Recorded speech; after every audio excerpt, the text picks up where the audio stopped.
Hello, everyone. This is Dr. Steve Greer, and I am very pleased to be here with you all tonight. I hope everyone can hear me fine on this conference call for those of you who have donated to the Unacknowledged film. So first, I'd like to thank everyone for your contribution, and there are people all over the world who've made this possible. We have almost 4,000 donors at this point. And what I want to do over the next hour is sort of give everyone an inside glimpse of what's going on and answer some of your questions that have been sent in. There's many more questions than we're going to have time for in the next hour, but we'll try to get to some of them. So first, an update. We are in the phase right now where we're doing the post-production, and we've really been at this about 4 or 5 months after we got funding in place. So some of the exciting things that are happening with this film, as many of you know, there's been a number of leaks through WikiLeaks of the John Podesta emails with Edgar Mitchell, who I introduced to the subject, and we'll talk about that a little bit later. We're going to feature some of this in the film. We're trying to get as much in that's current as possible. The other big news is that we have in the category of new witness testimony that will be in here that the public has never seen. There's an Air Force Office of Special Investigations, Lieutenant Colonel, who was at Kirtland Air Force Base, and we did a 3-hour interview with him in Albuquerque, New Mexico, in this production phase of the film this summer. And during that interview, I was able to get him to admit to not only the government's involvement in keeping these projects secret in counterintelligence programs, but that he and others in his department had provided cash payments to people in the media to get them to alter stories, stop stories, give him intelligence, etc. And this included national media. So he confirms what we've been saying for years, and that is the corruption of the military-industrial complex with the mainstream media, and the reason the subject has been able to be kept secret is the cooperation of the media. And this is from a guy who's going to be a name, rank, and serial number, and whose credentials are very well established. So that's one data point. We have another witness who is a constitutional attorney who is involved with the Iran-Contra issue, the Pentagon Papers and the New York Times, and also the Silkwood case.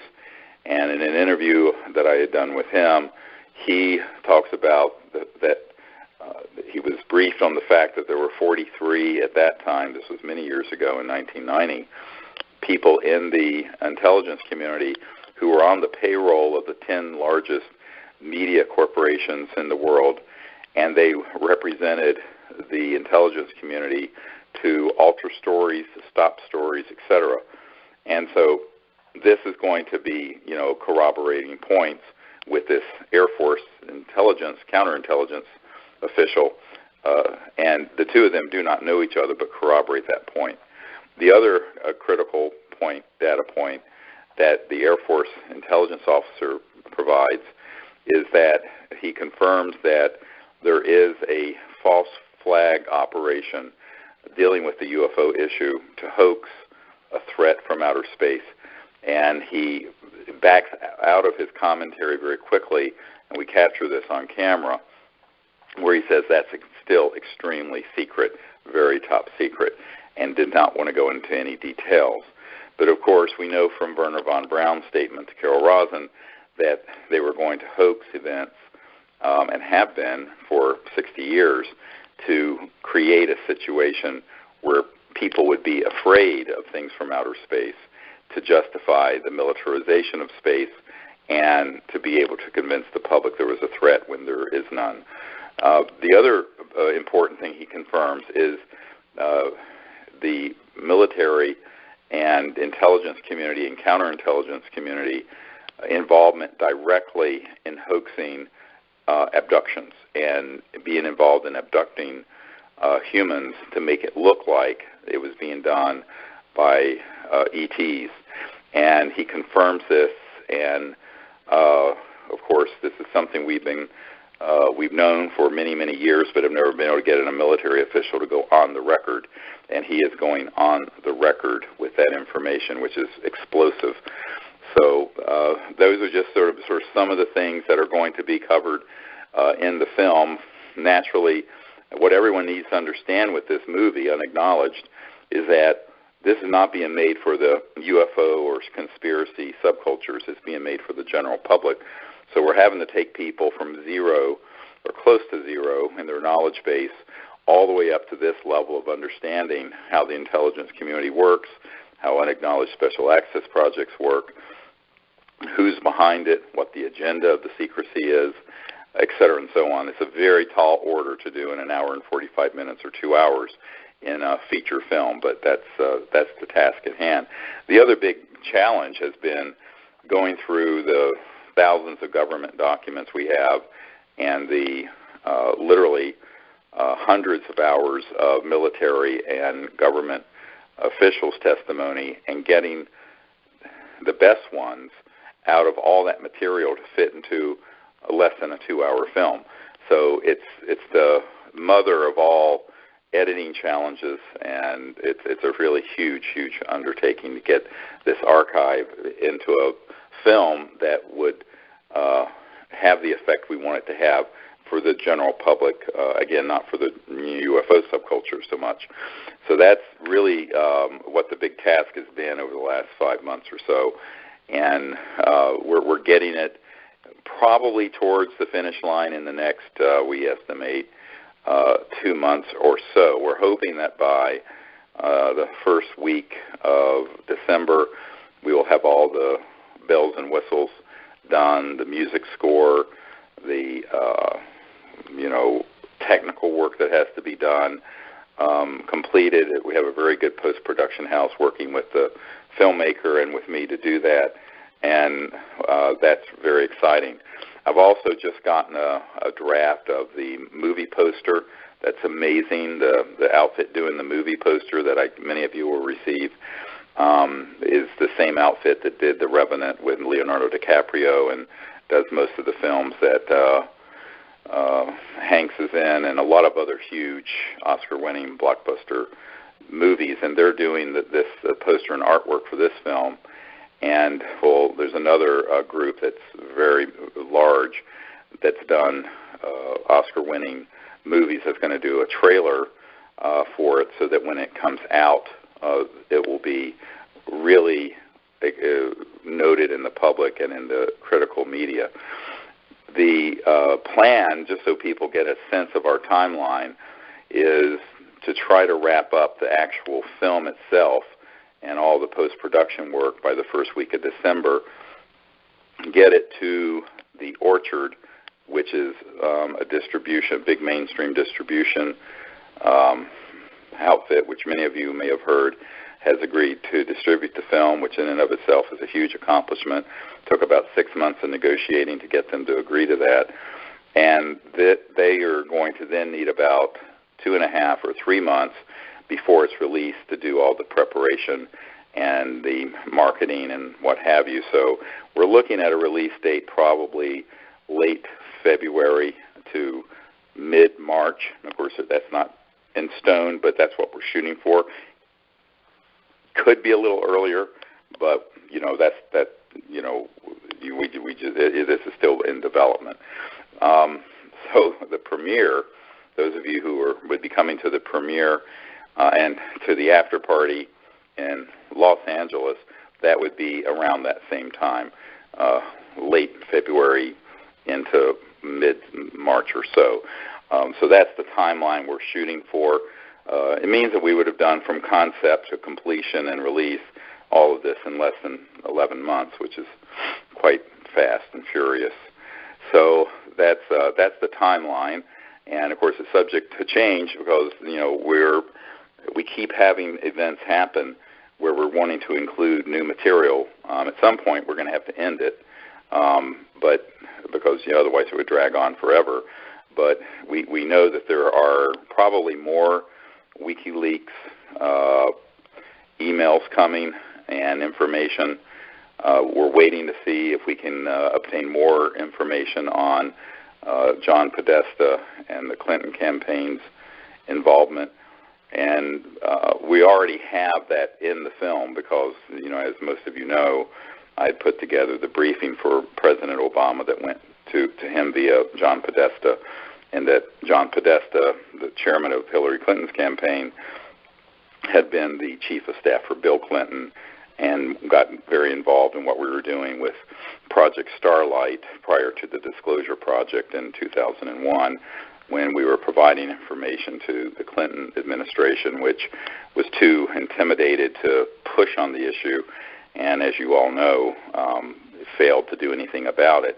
About a year ago, John Podesta, when he left the Obama administration, stated publicly that is the biggest, disappointment of being in government all these years is not being able to affect UFO disclosure. And, of course, many people thought he was joking until you went back to 2002 and saw the press conference he did after the Disclosure Project news conference in 2001, where he is talking very openly about the fact that this needs to be opened up and the secrecy ended. So that's sort of, an evolving story. There may be more confirmatory emails that come out through this WikiLeaks event. We don't know, but we're, staying tuned for that. And as most of you know, we just sent out an update about that today to bring everyone up to speed on the history of how all this has evolved since between 1993 and 2016 with our involvement with that. And that's the other thing that is very exciting that's happening is that the distributor is going to engage or has already engaged a big PR firm, and they when they announced that they had acquired the distribution of the film, The Orchard, that story was covered in a lot of mainstream media and websites, as well as in the Hollywood Reporter and elsewhere. So we're hoping that over the next 3 months or so, as the film gets to completion and we begin to have a target date for its release, we'll do more of that, because our objective is to educate the public on the fundamental truth that we're not alone in the universe, that we're being visited, that there are unacknowledged special access projects being run illegally, and that that there is a deep agenda that's been going on since the 50s that are psychological warfare programs oriented towards convincing people there's a threat from outer space, because this would greatly benefit the current power structure that is militaristic and what Eisenhower called the military-industrial complex.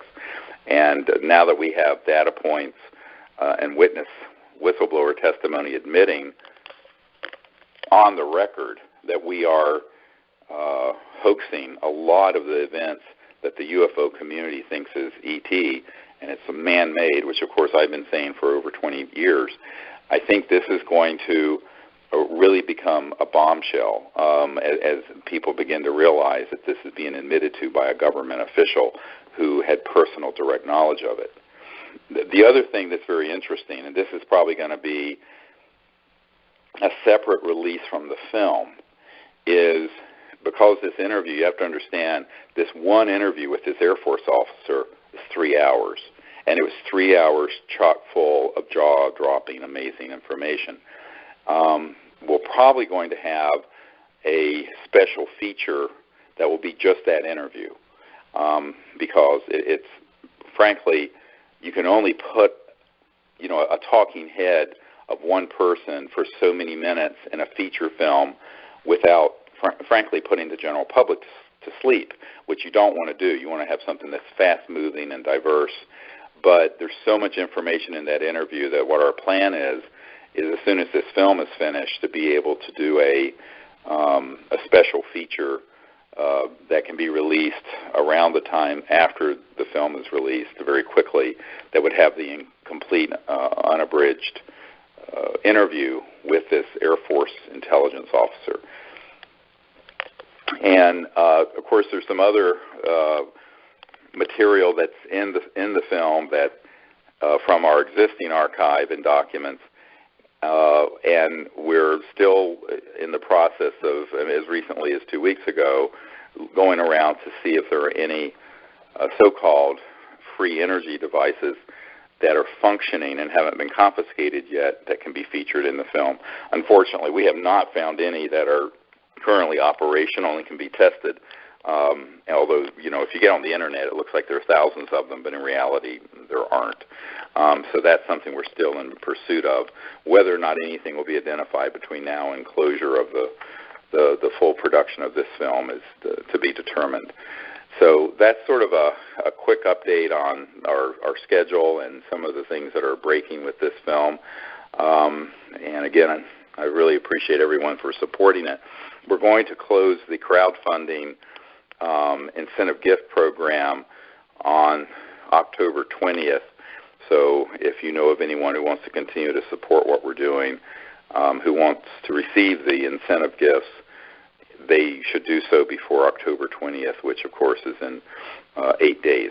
And after that, we'll still, certainly welcome people's contributions, but at some point we have to close out the incentive program just so we can begin to fulfill those items as we are with this phone call tonight. The other thing that I'd like for people to understand is that the film has not gotten, we have not licensed the theatrical release yet. So one of the things we're going to do as soon as the film is completed so that it can be put in front of distribution is to look at possibly having it as a theatrical release, meaning in movie theaters. That has not been even begun in terms of putting it in front of people yet. The Orchard is doing the digital and download to own, video on demand, Netflix, those kinds of systems, as opposed to, say, movie theaters. So the movie theater, which is called theatrical release, is still pending. We have some leads to some folks who could possibly help with that. We may do it as a guerrilla process, meaning a grassroots process, where theaters are engaged and it's a special showing as opposed to a big theatrical release company. That's all going to be looked at probably between December and January, mid-January, because you really can't get a big theatrical distribution firm involved until the film is pretty much completed and they can see what it's going to look like. We are fortunate that the Orchard has agreed to distribute the film because it turns out that the head of the Orchard, which is a division of Sony, has been a follower of our work and a very big supporter of the Disclosure Project, which I didn't know until I met with them this summer. So that's we're really fortunate. Usually an independent film like this cannot get a mainstream big distributor like the Orchard to pick it up, and we were able to do it, and which is the whole point of this exercise, as you all know, is to disclose the facts to the largest possible audience, and that's what our objective is, and this is going to help us do that. So I wanted to get to some of the other points people have asked about. Just came in to my production assistant. Most of you have been in touch with Maggie on some of these questions, and I want to go through some of them. And before I get too far into them, because some of them relate to an event that we're going to be doing in Las Vegas on November 13th. So I want everyone listening to understand there's a special webinar as well as in-person event happening at the UNLV, ironically, where the next presidential debate is happening, but a few weeks later on Sunday, November 13th from 7 p.m. till 10 p.m. And that is going to be a intensive for 3 hours on the cosmic false flag that will cover a lot of these issues of who has put in to the system since the 1940s and 50s the narrative and the agenda that has been laying the foundation for an interplanetary conflict, Why are they doing it? And very importantly, this is way beyond the scope of the movie Unacknowledged.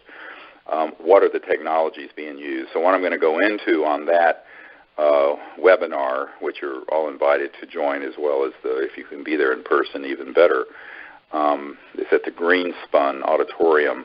And we'll soon send out a notice about this. It's not up on our website yet. We've just now planned this event. And we're really wanting to go into very deep background on the electronic warfare systems that are behind a lot of experiences people have had, how consciousness affecting technologies, so-called quantum holographic electronics that affect awareness, have been developed since the 40s and 50s that have targeted people, that have induced abduction states, and what those technologies are, how they're doing it, which corporations are involved, what counterintelligence operations are involved, how they stagecraft it. And it's also going to go into a deep discussion of the so-called secret space program, what part of that is real, what isn't, what the experiences are that people such as Dr. Fred Bell, who's passed away, but who I knew very well, who was an MK Ultra baby. He was given by his parents at birth to the CIA as an MK Ultra baby to be indoctrinated as a genius, but also to be mind controlled, and what those programs entail and how long they've been going on.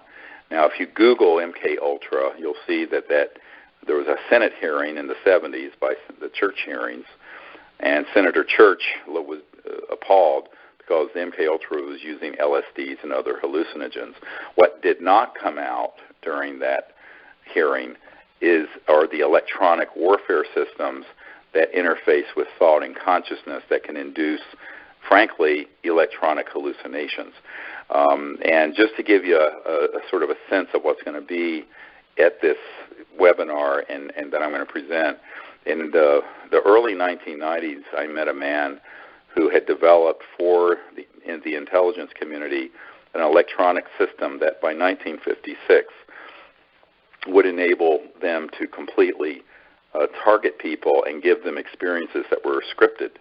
And this, of course, begins to explain a lot of the experiences that people like Corey Goode and Bill Tompkin and others that you've been hearing about have had. And these people have actually, like Dr. Bell, who is the great nephew of Alexander Graham Bell, by the way, were victims of these programs. But the programs were designed to create a sort of scripted Armageddon and have people have experiences that they truly believe are real, but that were completely scripted by the intelligence community. And most people have no idea of these capabilities. They need to know what they are. There are a lot of whistleblowers coming forward right now about this. And in fact, there's a whole organization dealing with the whistleblowers who have been in DARPA, in different corporations, et cetera, who have witnessed these sort of abuses.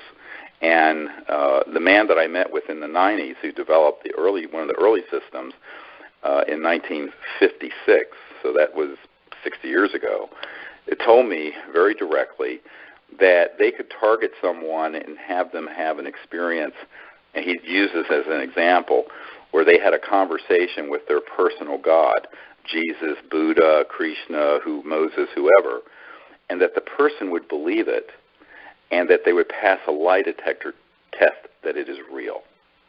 And when you take that technological capability, and then the government documents we acquired that talk about the hoaxing and the psychological warfare value of the UFO subject and how easy it would be to move the public in the direction of a fear-based reaction to the ET presence. Now, a lot of people say, why would they want to do that? Well, you have to be able to acculturate people into hatred and fear to justify any war.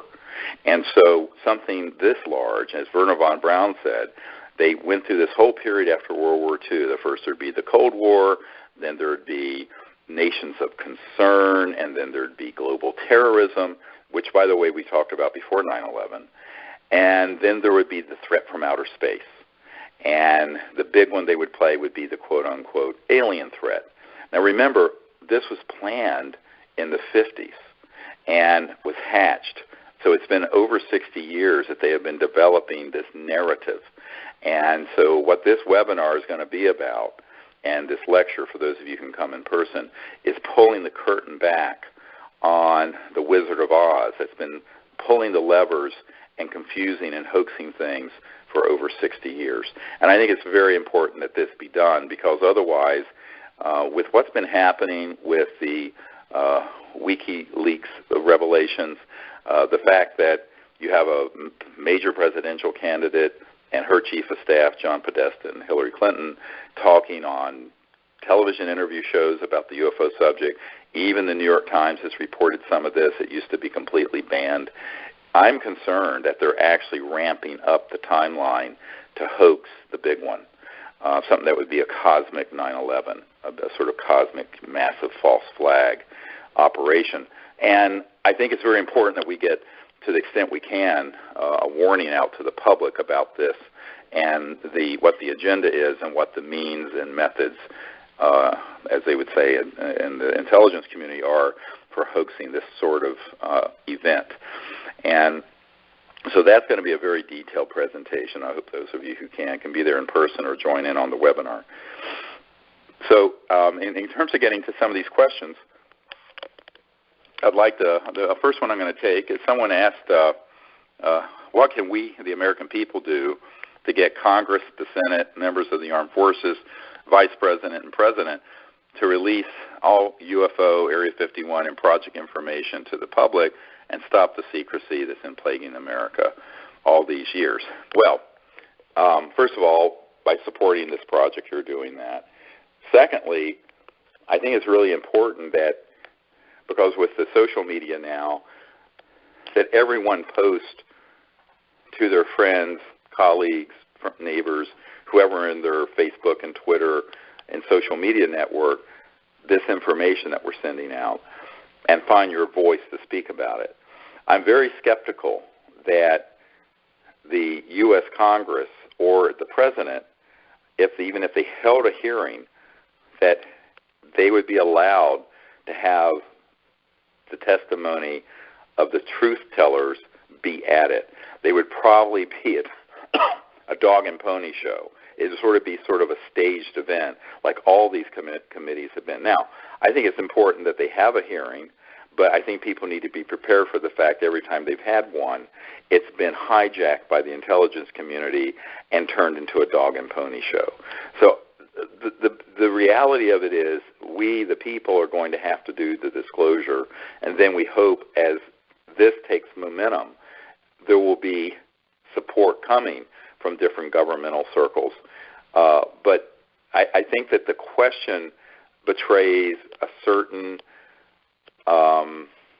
assumption, and that is that the Congress and the President would have access to these unacknowledged special access projects, even if they had the courage and the intent to expose them. And what I have found since from 1993 until today is that most of the time, the people who are in key positions in the government and even key positions at the Pentagon who should have access to anything this sensitive do not. And when they try to get access, they're either completely turned aside or threatened. So the question becomes, how do you have the checks and balances required in a democracy? This gets to the whole concept of an ongoing campaign, which we've been engaged with for many, many years, to have whistleblowers come forward from the intelligence community, like this Air Force fellow, and the others who have come forward, people who can get us documents, material, information that's credible, and put it in front of the public. The official capacity of people in the government, what's been interesting to me is that when you meet with these guys and women, I would say that with a rare exception, they know much less about this issue than any of you listening do. And if they try to get their staff to inquire, including the president, they're basically lied to. And this is also the case at people at the Pentagon that I've met with. I've met with generals and admirals at the Pentagon, very senior positions, who were not part of this cabal and secrecy, who, when they made inquiries, were flat out told nothing's going on, or were told, yes, there's an operation here, because I would give them a document with the project code name or code number on it, and they would say, but you don't have a need to know. This happened to Admiral Tom Wilson, who is the head of intelligence for the Joint Chiefs of Staff. It happened to the head of the Defense Intelligence Agency, which is nearly as big as the CIA, but is the Pentagon's intelligence entity. It happened to many, many people I've met with in the Pentagon and in the Senate and House. So I think that people need to understand that even when there are good people who have tried to get to the bottom of this, and they're lied to, and in some cases they're threatened. So this means that it has to be the citizens of the country here and also overseas, those of you listening from the UK, Australia, Russia, need to find people who will come forward as legitimate, credible whistleblowers and step forward and do this. And I think that that is pretty much the only way this is going to happen. And with the alternative media we have now, the social media, YouTube, what have you, we have the ability to reach enormous numbers of people that were not reachable in the past. And so that's something everyone can do, and it's mainly networking. It's sort of like being an ambassador for this kind of disclosure effort in your own communities and in your own sphere, because I think if you begin to talk about this issue, and I do this all the time, I'll be flying on a plane and someone will say, oh, where are you going, what are you doing? I'll just tell them. And they'll go, well, that's interesting. I knew someone, blah, blah, blah. And it was like, it's all networking. So that kind of network building is something every single person on this phone call can do. So that's sort of one way of understanding this. Meanwhile, we can all hope that people who are in a legitimate, or allegedly, I should say, legitimate power in the government will do the right thing at some point. But having witnessed this for 23 years, the foot dragging and the politicians, let's just say I'm not holding my breath. I think it's very important that we continue to do this as an independent activist group of people for disclosure. So the next question is related to what I started to talk about the webinar, and that is, do we have a current secret space program operational near Earth or in deep space using advanced propulsion technologies? Yes, we do. Is it in deep space? That I'm not convinced of. I think, there's a wonderful Red Hot Chili Peppers song, and it says, space is made in a Hollywood basement. It's one of the verses. It's quite funny, actually. And there's a lot of truth to that. So what I'm saying here is that we have had gravity control when we inherited the scientists from the Third Reich and Adolf Hitler in the 40s, Operation Paperclip, and people like Werner von Braun and Hermann Oberth and others came over. We inherited their state-of-the-art with electronic systems that cause so-called anti-gravity. Those were studied and then development at the time that we downed, it turns out, confirmed now by this Air Force intelligence officer, 3 ET craft near Roswell. Now, that was a deliberate downing using a scalar electromagnetic weapon system that appeared to be in a radar dome, but it wasn't. And the reason they knew they were going to be there is that there had been ET craft observing all the atomic bomb blasts up from 45 through 47. And they knew that there would be ET craft in that area because at that time Roswell was the only nuclear bomb squadron in the world. So they switched this thing on. It affected the field propulsion of those craft. They crashed. The study of those objects combined with the work that had been done by T. Townsend Brown starting in the late 20s and 30s and 40s, and that had also been picked up by the Germans during World War II, which, by the way, their secret weapon was not the atomic bomb, it was this anti-gravity system. So all that came together between 1945 and 1955, and by 1954, we mastered gravity control, so-called anti-gravity systems, to a large extent. And so we began to utilize that, and the really sad thing about the conventional space program, and this is also true of Elon Musk with SpaceX and Richard Branson with Virgin Galactic, and you have all these things going up and exploding and using explosive propulsion. It's basically a Chinese rocket that's thousands of years old with a whole lot more power, and they're very dangerous, and they destroy the upper atmosphere and stratosphere, and we don't need them. And we haven't needed them since the 50s. But they want to keep those technologies secret, and so there is a clandestine, covert use of them where they do go to the moon and they do go to probably some of the areas near Earth. My understanding, and this is at odds with what a lot of the mythology that you hear out there from, I think, people who have been given programming on this issue, such as Corey Goode, I'm skeptical that they're allowed to go too far out into space, because every credible person with firsthand knowledge I've spoken to has said that because we are viewed as a violent civilization, as Michio Kaku would say, we're not a level 1 civilization, which is the hallmark of which is living peacefully together and not destroying our biosphere. We're a level 0 civilization.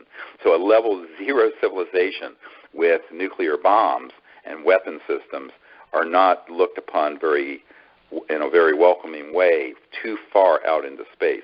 And so it's my understanding that we have had limitations placed on our ability to go there with spacecraft. Now, when you deal with consciousness assisting technologies and the ability to take someone and with these electronics have them go out and see things in space, they may be able to see things that are real, they may be programmed to see things that are false. And this is where you have to be very careful with the rumor mill of things that you see on Gaia TV and on the other networks that are out there, and the mythology that's built up, because frankly, I see a lot of that as disinformation that is part of this long-term 60-year narrative to lay the foundation for there being sort of a cowboys and Indians, good guys and bad guys in outer space, that we need to, as Ronald Reagan said, unite the world against an alien threat. And when Reagan said that, by the way, it was shortly after a man that I knew, a Colonel Holman, who's passed away, had done a briefing to get, he was an Air Force guy, to get the President's team to support SDI, the Strategic Defense Initiative, or Star Wars, to put weapons in space. And what they were doing actually is getting a lot of funding that went through the back door of sort of brilliant pebbles and other silly systems that never, those were just window dressing. And they were going into these black projects, these $100 special access projects, and the USAPs were taking that funding and expanding their ability to target ET spacecraft when they step down into linear space-time from transdimensional, hyperdimensional space-time. So that's what people need to understand. Reagan was manipulated into saying that at the United Nations when he said, wouldn't our job of creating world peace be easier if we had a common alien threat to unite against? And I think this narrative, which goes back, as I mentioned, to the 40s and 50s, was the big battle that took place between people like Secretary Forrestal and Eisenhower on the one end during the 50s, who wanted to denuclearize, have open contact, and move forward. And Jack Kennedy wanted to do the same thing. And the military-industrial complex, which outmaneuvered Eisenhower and outmaneuvered and eventually killed Forrestal, to ensure that this other agenda went forward, which is what we're living through right now. And I think when you look at the capabilities, yes, they are there. To what extent they've been deployed, I'm a bit agnostic about that. But certainly when Ben Rich, the head of the Lockheed Skunk Works, said to Jan Harzan, who's a very good friend of mine and is the head of MUFON International, but at the time was an engineer for IBM, and two other people on my team, the head of Lockheed Skunk Works, the super secret research and development part of Lockheed Martin Aerospace, Ben Rich said, well, he said several things, but one of the things he said is, we already have the means to take ET home. In other words, that we have developed interstellar capabilities. Now, he did not say we've been allowed to go that far out there with it. So the question is, yes, we have a secret space program. Yes, we have anti-gravity. Yes, we have the physics for transdimensional, faster than the speed of light, so-called teleportation and what have you. The question is to what extent it has been used and allowed to be used by interstellar civilizations that are trying to contain what they view as an existential threat because humans have not become peaceful. I think that begins to be the bigger and deeper question that nobody ever addresses. So these are the things that I want to go into in this webinar. It's way beyond the scope, of course, of this film. Maybe someday we'll do a film just on this, but that'd be so esoteric. If what we're doing with Unacknowledged is to get the facts of the most salient facts out to the widest possible audience, what we're talking about right now would be something that would have to be a couple steps down the road in terms of people being able to even understand what it is we're referring to. So another great question that came in was, can you clarify for us the issue of whether all ETs are interdimensional, or are they, could there be the so-called grays that are actual real ETs in addition to the PLMs that are man-made, the program life forms, I think they meant, and made to look like the grays. So what this question is relating to is a bit of confusion. I'd refer folks to the paper I wrote, I believe it was in the mid-1990s, called ETs and the New Cosmology, and where it goes through this whole discussion of interstellar civilizations that can reach other star systems. Well, what that means, all those civilizations are by definition inter- or transdimensional. What do I mean by that? It means that if let's say you're from a star system 1,000 light years from Earth, which is 1% of the distance to the Milky Way galaxy, our own galaxy. If you're going to go from your star system to Earth, even at the speed of light, it'd take 1,000 years, and then 1,000 years to go back. Same thing for communication. It means that all civilizations that are interstellar are, by definition, interdimensional. They have to go beyond the crossing point of light, which I write about, and when you cross that light barrier, which is a phased event with electronic systems, it's all electronics, magnetic field propulsion, you're then going through other dimensions, and you're dropping out of linear space-time. So instead of going in a straight line from 1,000 light years from here to Earth, you're basically dropping out of linear space-time and therefore compressing the travel, quote, time and distance so that you can be here. Now, when you then step down, as it were, into linear space-time around Earth, you're going to come through what's called the crossing point of light back into 3D or 4D if you count time. So all ETs that are here that are interstellar are, and it's all of them, also interdimensional. Now, to make things a little more confusing, people have experiences with interdimensional beings that are not ET. And what am I talking about? You might have an experience with, say, an angelic being, or your dead grandfather, or some poltergeist phenomenon. Well, that's someone in the so-called astral field of energy that can, under certain conditions, press into linear space-time and knock a vase off a table, or touch you on the shoulder. Now, those are intelligent beings that are in another dimension, but they're not from another star system physical planet.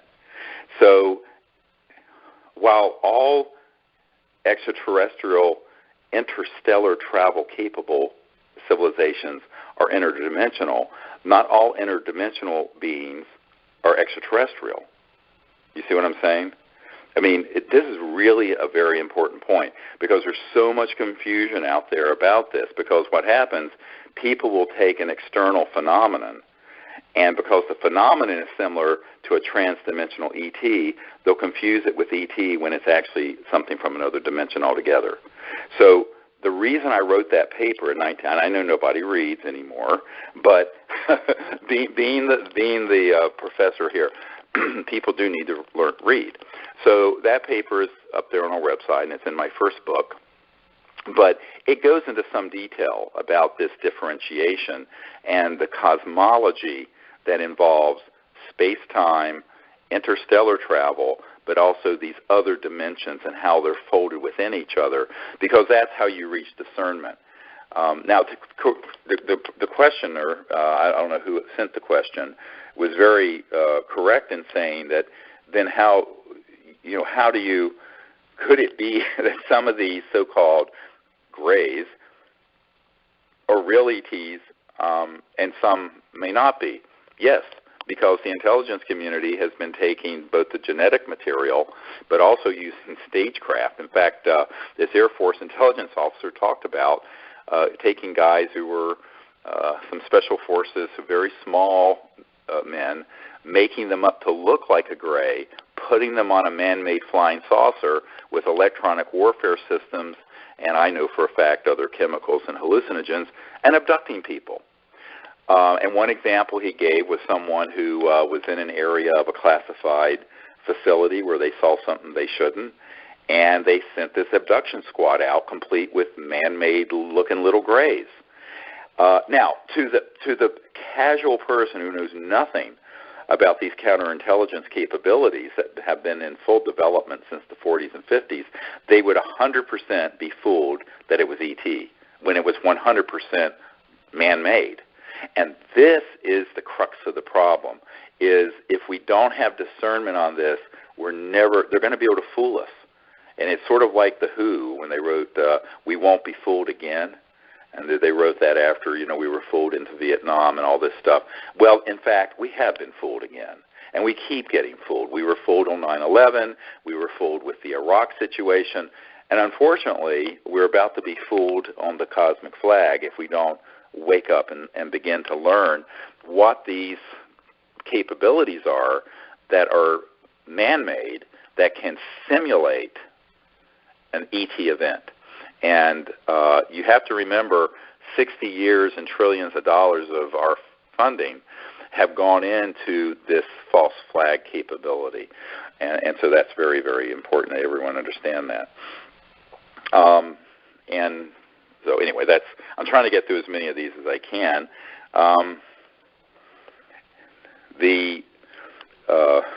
Another very good question is, how would you protect inventors in case they approach you with their technology?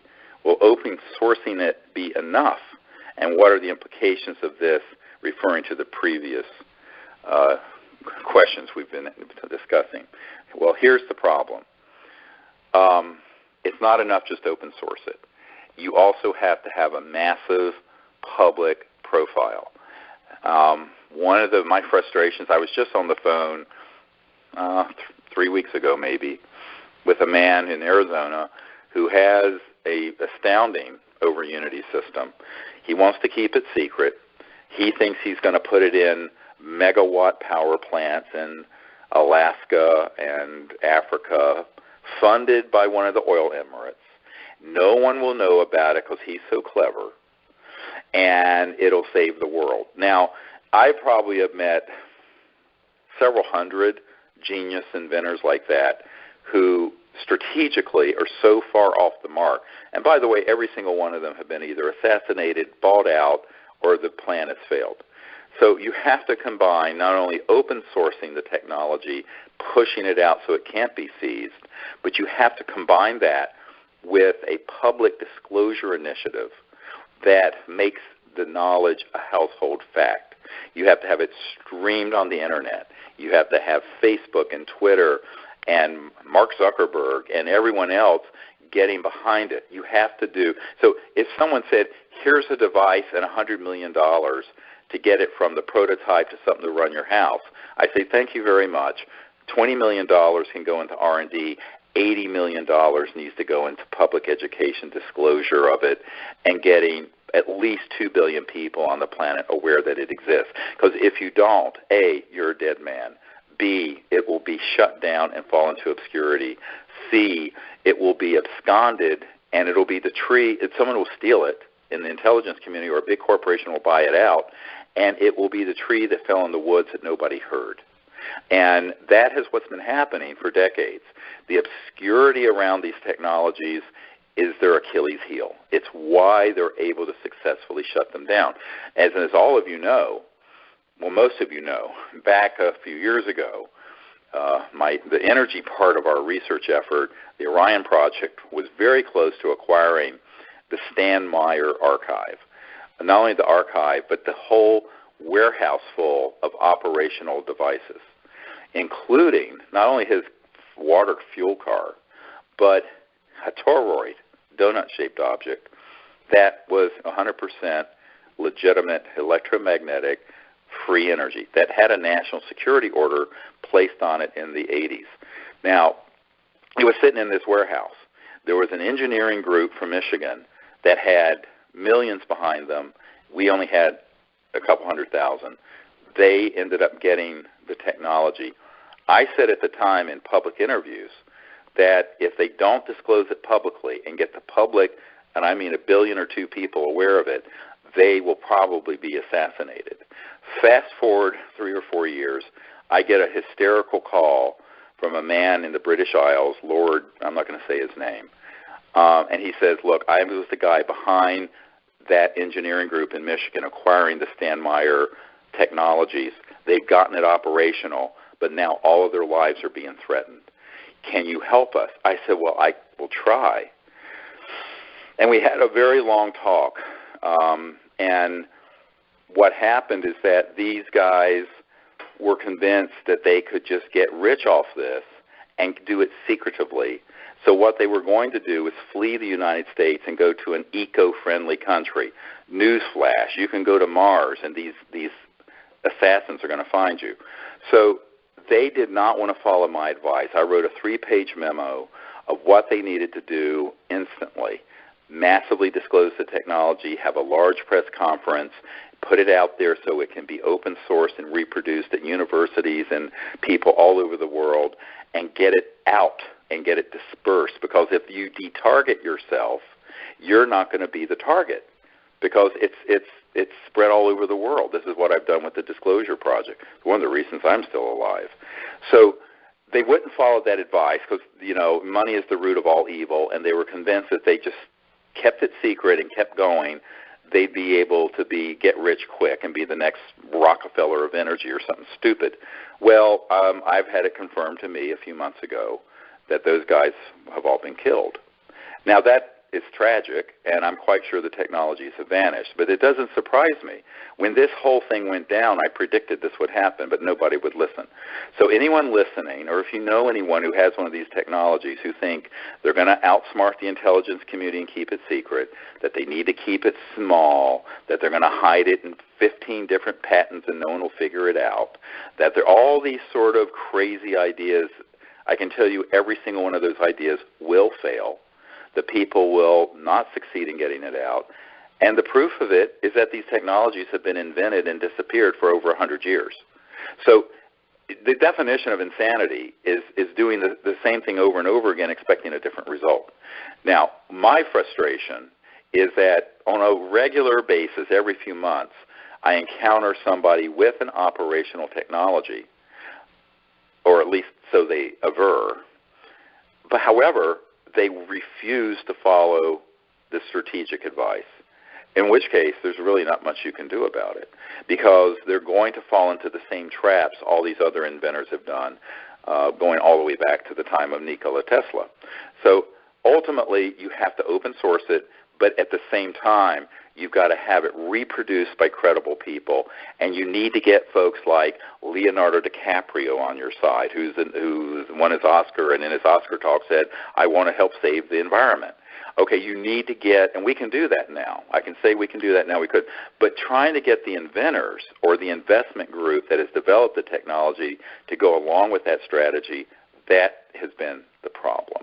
So I'm hoping at some point someone will listen to our advice. I mean, I'm 25 years into this, meeting with folks all over the world. I have seen these technologies come and go, and they come, they begin to emerge, and then they vanish. The only ones that don't vanish are the ones that are frauds, and I'm not going to mention those on this phone call, but there are a bunch of them out there that are just complete hoaxes. And the legitimate ones are, unfortunately, fatally flawed in their strategic plan. They may have a prototype that works. They don't have a plan to get it out to the world. So that's what we have tried to put together. I continue to meet with people. I'm hoping someday, I was hoping it'd be this year, but it's looking less likely, we'll meet somebody with a legitimate system that can be independently tested, independently reproduced, and that can be massively disclosed and put out open source. We'll see, but no, to the person who asked the question, just open sourcing it would not be enough, because it would sit out there, and again, who would know about it? So you're going to have to engage a lot of high-profile people to get on your side. I just saw a great interview with Bono of U2, and there's a member of my team who's friends with him, and he was talking about his next big push is try to electrify the African sub-Sahara continent.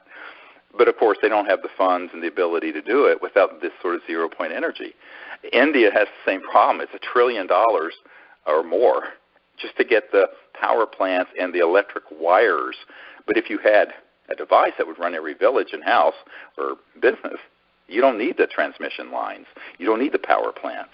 So this is something that we need to put together. But ultimately, those kind of people don't want to hear an urban myth. They want to see an operational prototype.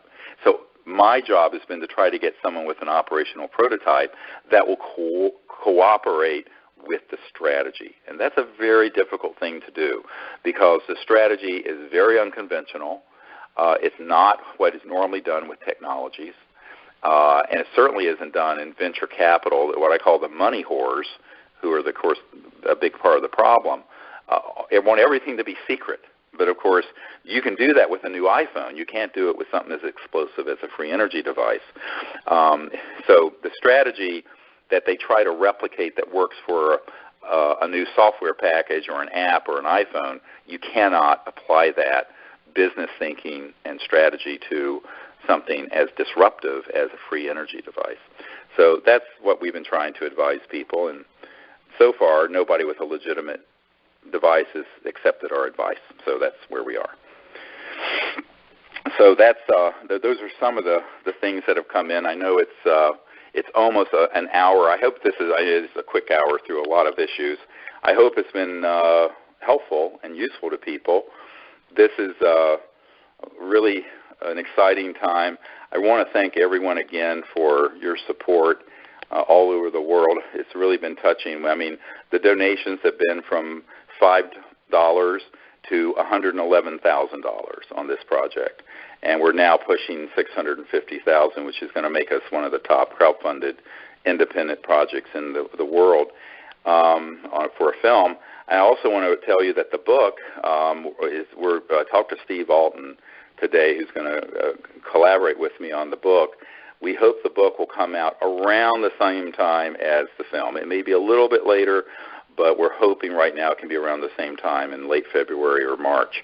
So I'm hoping by the early January we'll have that book completed, and that also is a massive undertaking. I don't talk about it as much as the film, but it's, you're talking thousands of pages of top secret witness transcripts and government documents being boiled down to a 400-page book. I mean, it's an enormous undertaking, but that's another project I'll be working on more heavily as this film begins to get wrapped up. So again, I'd like to wish everyone a good night and thank you for your support. If you want to continue to support us or know people who do, we're going to keep the crowdfunding incentive program going until October 20th. And if those of you who can join me at UNLV on November 13th from 7 to 10 p.m. at the Greenspun Auditorium, I hope to see you there. And you'll soon be getting an email from us about the full details of that, as well as the webinar for those of you who can't be there in person. All right, thank you so much, and have a good night. Bye-bye.